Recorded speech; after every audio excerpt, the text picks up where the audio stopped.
Jeg hedder Martin Christoffersen, og jeg er missionær her i Lemvig.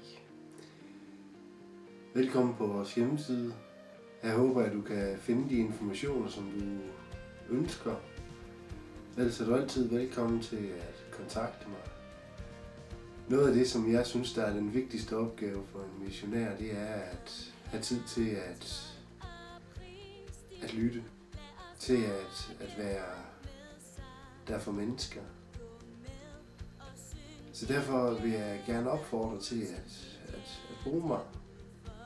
Derudover tager jeg også ud og holder forkyndende møder. Fortæller om, hvem Jesus er. Jeg tror stadigvæk, selvom det er over 2000 år siden han levede, så er han stadigvæk en faktor ind i vores tid.